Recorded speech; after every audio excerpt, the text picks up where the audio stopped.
The United Nations doesn't gamble with vehicle reliability. When they need SUVs for the world's most hostile environments, war zones, deserts, jungles where breakdowns mean death, they buy one brand overwhelmingly, Toyota Land Cruiser. That's not marketing, that's survival. Today we're exposing 12 SUVs built to UN-grade standards when reliability actually mattered. Number 1 has documented cases exceeding 1 million miles. Let's start at number 12. Number 12, Subaru Forester, 1998 to 2008. The Subaru Forester from the late 1990s and early 2000s was the automotive equivalent of that reliable friend who shows up on time, never complains, and somehow always has gas money. While other manufacturers were building SUVs that pretended to be capable, Subaru quietly built a compact wagon that could outlast several presidential administrations. The 2.5-liter flat-four engine was a masterpiece of understated engineering, so simple and reliable that Subaru engineers probably felt embarrassed by how easy their job was. This motor was basically agricultural equipment disguised as automotive technology, designed to run forever on nothing but regular unleaded and the occasional oil change. The symmetrical all-wheel drive system wasn't complex electronic wizardry with 17 different modes. It was mechanical simplicity that worked every time you turned the key. Just constant all-wheel traction that worked whether you were on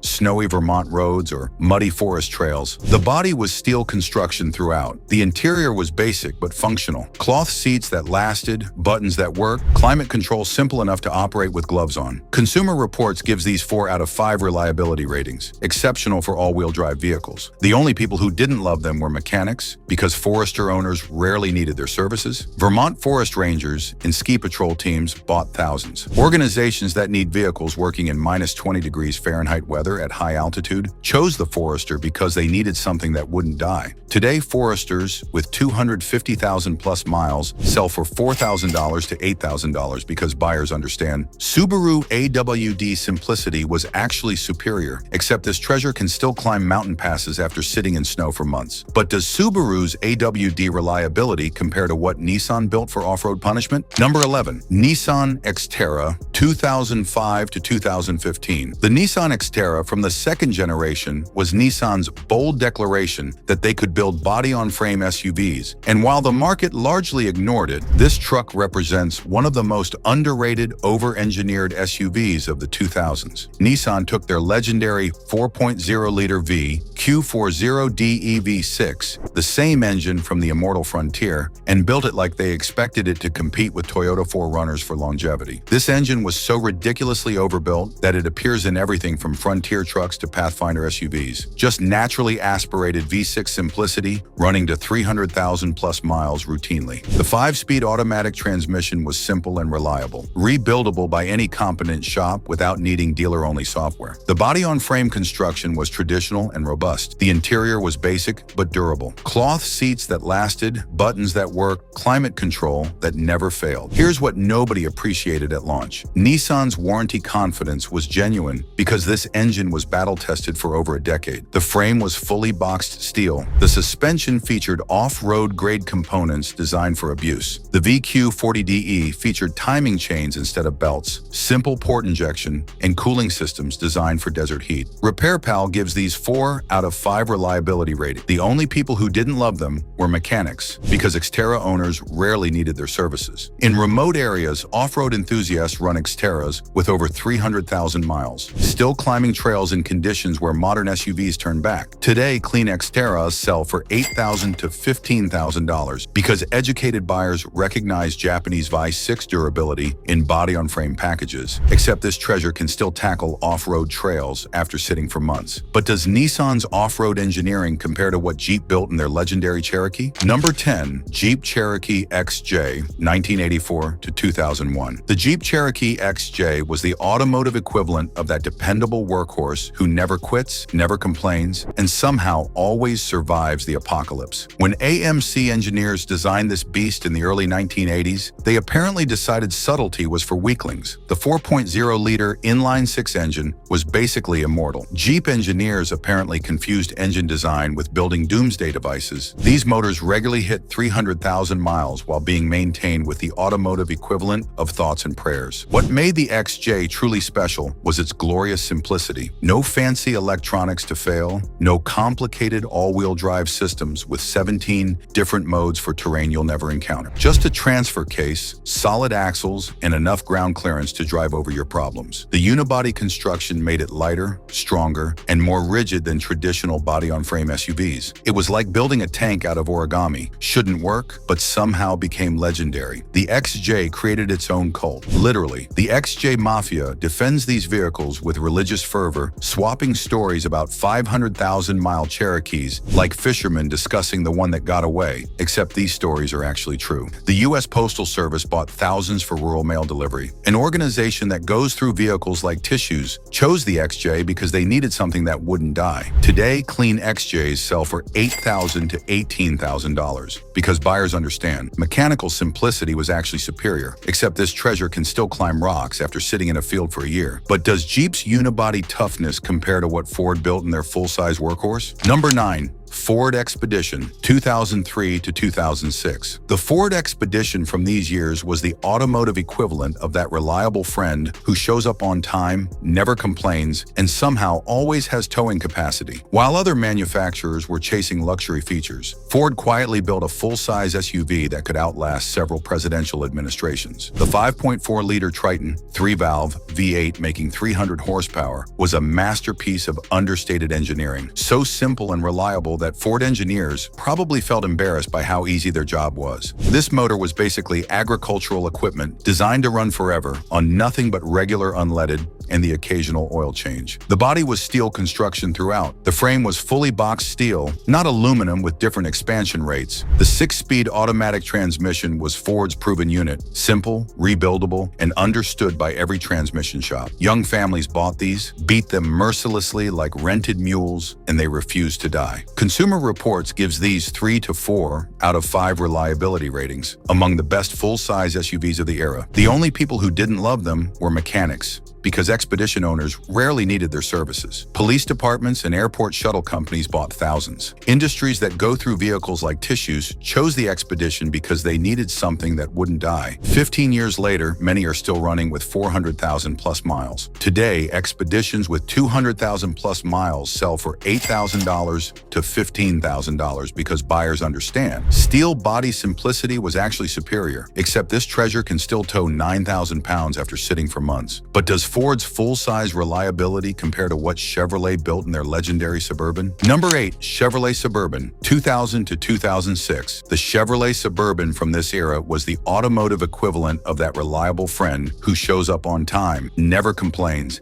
and somehow always has massive cargo space. While other manufacturers were chasing fuel economy, GM quietly built a full-size SUV that could outlast several presidential administrations. The 5.3-liter Vortec 5.8 in these years featured no active fuel management, meaning it avoided the catastrophic failures plaguing every GM V8 from 2007 onward. This was basically agricultural equipment disguised as automotive technology. A simple small-block V8 with port fuel injection, aluminum heads on cast iron, and mechanical reliability crossing 200,000 to 300,000 miles like it was nothing. These engines were so under stress that highway cruising felt like asking a sumo wrestler to lift a coffee cup. The 4-speed automatic was GM's proven 4L60E or 4L80E transmission. Simple, rebuildable, and understood by every transmission shop from coast to coast. The simplicity meant any mechanic could work on them without laptop computers or dealer-only software. Just wrenches, knowledge, and determination. Consumer Reports gives these pre-AFM Suburbans 4 out of 5 reliability ratings, among the best full-size SUVs ever made. The only people who didn't love them were mechanics, because Suburban owners rarely needed their services. Government agencies and commercial fleets bought thousands. The Secret Service, construction companies, oil field operators chose the pre-AFM Suburban because they needed something that wouldn't die. 20 years later, many are still running. Today, clean pre-AFM Suburbans sell for $12,000 to $22,000 because GM SUV buyers specifically basically hunt these years to avoid the AFM disaster. They're the automotive equivalent of sledgehammers. Not pretty, not sophisticated, but absolutely perfect for what they do. But does GM's pre-AFM perfection compare to what Honda built in their three-row family hauler? Number 7. Honda Pilot 2003 to 2008. The Honda Pilot from the first generation was the automotive equivalent of that reliable friend who shows up on time, never complains, and somehow always has seating for 8. While other manufacturers were building SUVs on truck platforms, Honda quietly built a unibody crossover that could outlast several presidential administrations. The 3.5-liter J35 V6 making 255 horsepower was a masterpiece of understated engineering, so simple and reliable that Honda engineers probably felt embarrassed by how easy their job was. This motor was basically agricultural equipment disguised as automotive technology, designed to run forever on nothing but regular unleaded and the occasional oil change. The 5-speed automatic transmission was Honda's proven unit, simple, rebuildable, and understood by mechanics nationwide. The interior was basic but functional. Cloth seats lasting decades, buttons that work, climate control that never failed. The attention to detail was borderline obsessive. Door hinges over-engineered to the point of absurdity, weather stripping designed to last decades, and switches tested for hundreds of thousands of cycles. Consumer Reports gives these 4 to 5 out of 5 reliability ratings. The only people who didn't love them were mechanics, because Pilot owners rarely needed their services. Families bought these, beat them mercilessly like rented mules hauling kids to soccer practice, and they refused to die. The J35 V6 was so straightforward that shade tree mechanics could maintain them with basic tools. Today, Pilots with 250,000 plus miles sell for $6,000 to $12,000 because buyers understand Honda V6 engineering was actually superior. Except this treasure can still haul families after sitting for months. But does Honda's family hauler reliability compare to what they built in their legendary CR-V? Number 6. Honda CR-V, 1997 to 2006. The Honda CR-V from the first and second generations was the automotive equivalent of that overachieving student who ruins the curve for everyone else. While American manufacturers were cutting corners faster than NASCAR drivers, Honda engineers were having meetings about meetings to discuss optimal engineering for compact SUVs. The 2.0-liter and 2.4-liter four-cylinder engines emerged when Honda's philosophy was brutally simple. Build it right the first time because warranty claims are dishonorable. These engineers would lose sleep over a squeaky dashboard, resulting in a compact SUV that could survive anything short of a meteor strike. The engines were masterpieces of mechanical simplicity. No complicated computer systems, no 17 different sensors waiting to fail, just pure mechanical efficiency that ran forever. Owners routinely reported hitting 300,000 miles with nothing more than oil changes and the occasional timing belt replacement. The body was steel construction. The interior featured cloth seats that aged gracefully. Consumer Reports gives these 5 out of 5 reliability ratings, perfect scores year after year. The only people who didn't love them were mechanics, because CR-V owners rarely needed their services. In developing nations where vehicles are driven until they disintegrate, these CR-Vs are everywhere. When something finally breaks after 400,000 miles, the parts are so simple you can fix it with basic tools. Today, CR-Vs with 250,000 plus miles sell for $5,000 to $10,000 because buyers understand Honda compact SUV engineering was actually superior, except this treasure can still deliver 28 miles per gallon after sitting in storage. But does Honda's compact perfection compare to what Toyota built in their full-size family hauler? Number 5. Toyota Sequoia,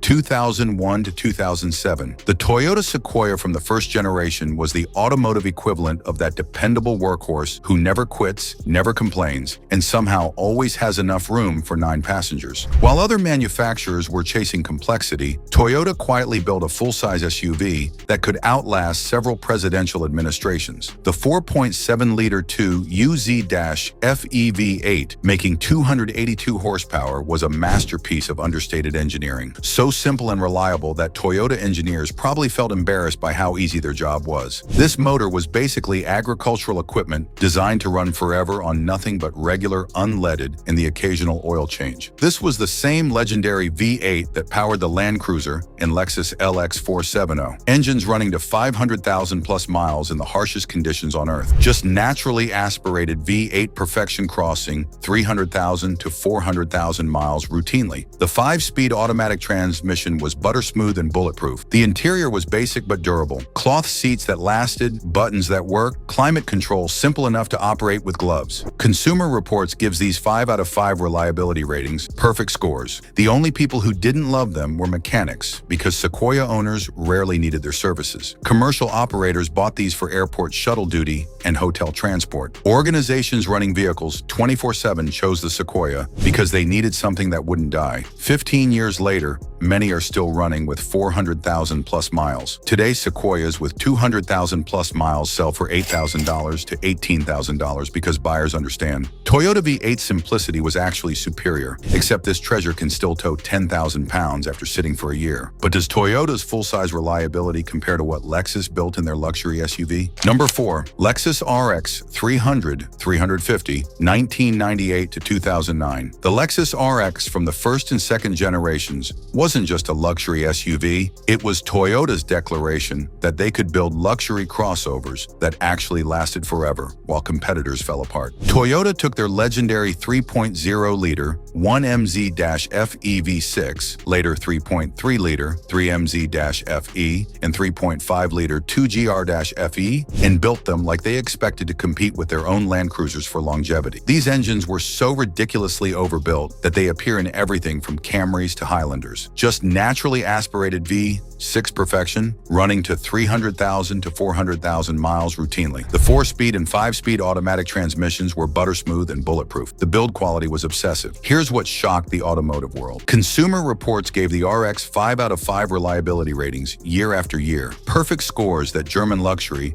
could never match. The attention to detail was borderline obsessive. Door hinges over-engineered to absurdity, weather stripping designed to last decades. The interior featured leather that aged beautifully, wood trim that was actually real wood, and climate control that maintained perfect temperature. The only people who didn't love them were mechanics, because RX owners rarely needed their services. The RX became the best-selling luxury SUV in America, not through marketing, but through relentless reliability. Owners kept them for 15 to 20 years because they simply wouldn't die. Today, RX models with 250,000 plus miles sell for $6,000 to $15,000 because buyers recognize Japanese luxury engineering was actually superior, except this treasure still rides like a cloud. But does Lexus luxury reliability compare to what Toyota built in their legendary 4Runner? Number 3. Toyota 4Runner 2003 to 2009. The Toyota 4Runner from the 4th generation was the automotive equivalent of that reliable friend who shows up on time, never complains, and somehow always has off-road capability. While other manufacturers were building soft crossovers, Toyota quietly built a body-on-frame SUV that could outlast several presidential administrations. The 4.7-liter 2UZ-FEV8 or 4.0-liter 1 GR-FEV6 engines were masterpieces of understated engineering, so simple and reliable that Toyota engineers probably felt embarrassed by how easy their job was. These motors were basically agricultural equipment designed to run forever on nothing but regular unleaded and the occasional oil change. The 4.7-liter V8 was the same legendary engine from the Land Cruiser, proven in UN operations worldwide. The 4.0-liter V6 featured timing chains, simple port injection, and cooling systems designed for desert heat. Both engines regularly crossed 300,000 to 400,000 miles. The 5-speed automatic transmission was butter smooth and bulletproof. The interior was basic but durable. Cloth seats that lasted, buttons that worked. Consumer Reports gives these 5 out of 5 reliability ratings, perfect scores. The only people who didn't love them were mechanics, because 4Runner owners rarely needed their services. In remote areas worldwide, 4Runners are still working. Australian outback, African safaris, South American mountains. Conditions where breakdowns mean being stranded 500 miles from help. Today, 4Runners with 200,000 plus miles sell for $12,000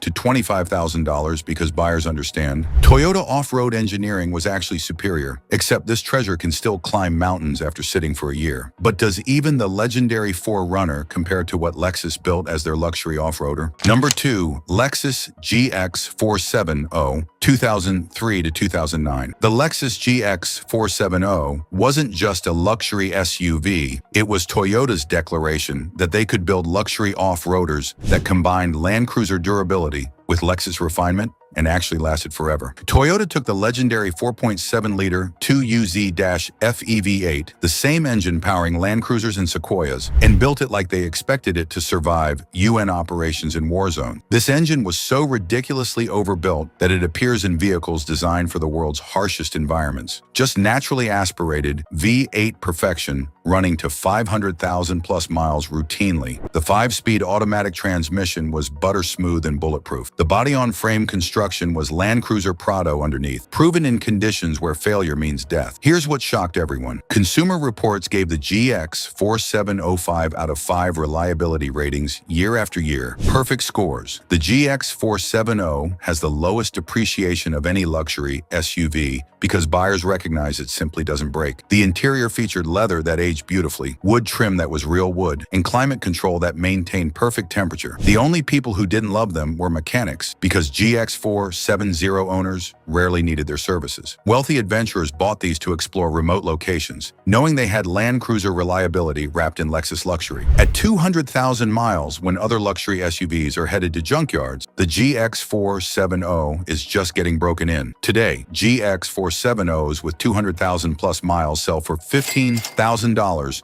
to $28,000 because buyers recognize this is Land Cruiser engineering with leather seats, except this treasure can still conquer continents. But does even the Lexus GX 470 compare to number 1, the absolute most reliable SUV ever built? Number 1, Toyota Land Cruiser, 1998 to 2007. At the top sits the Toyota Land Cruiser 100 series, and honestly, nothing else even comes close. This wasn't just built to be reliable, it was engineered to survive where failure means death in the world's most hostile environments. The United Nations doesn't gamble with vehicle reliability. When humanitarian organizations need SUVs for war zones, deserts, and jungles where breakdowns mean being stranded 500 miles from help, they buy Land Cruisers overwhelmingly. That's not marketing, that's survival data. The 4.7-liter 2UZ-FEV8, making 235 to 275 horsepower, was Toyota's masterpiece. So ridiculously overbuilt that it was designed for commercial duty cycles that would destroy normal engines. This motor was basically agricultural equipment disguised as automotive technology, designed to run forever on nothing but regular unleaded and the occasional oil change. These engines routinely cross 500,000 miles. There are documented cases exceeding 1 million miles, still running in African relief operations on original engines. The 5-speed automatic transmission was bulletproof. The body-on-frame construction featured triple-sealed doors and build quality exceeding German standards. Here's what shocked everyone. Consumer Reports gives these 5 out of 5 reliability ratings year after year, perfect scores. iSeeCar's data shows Land Cruisers have the highest longevity of any SUV because buyers recognize it simply doesn't break. The only people who didn't love them were mechanics, because Land Cruiser owners rarely needed their services. Aid workers bought these knowing they had UN-grade reliability for the world's worst places. At 200,000 miles, when other SUVs are headed to junkyards, the Land Cruiser is just getting broken in. Today, clean 100 series Land Cruisers sell for $15,000 to $40,000 with 200,000 plus miles because buyers recognize this is survival engineering wrapped in luxury, except this treasure can still cross the Sahara. That's your countdown of 12 SUVs that simply never break down. Which one shocked you the most? Drop your guess in the comments below. I bet half of you didn't expect that Land Cruiser to have UN-grade reliability. These weren't just SUVs. They were machines built when reliability meant survival, before planned obsolescence, before complexity became mandatory. They proved that sometimes simpler really was stronger. Hit subscribe for more automotive truth, and remember, when the UN trusts one brand for survival, maybe we should too.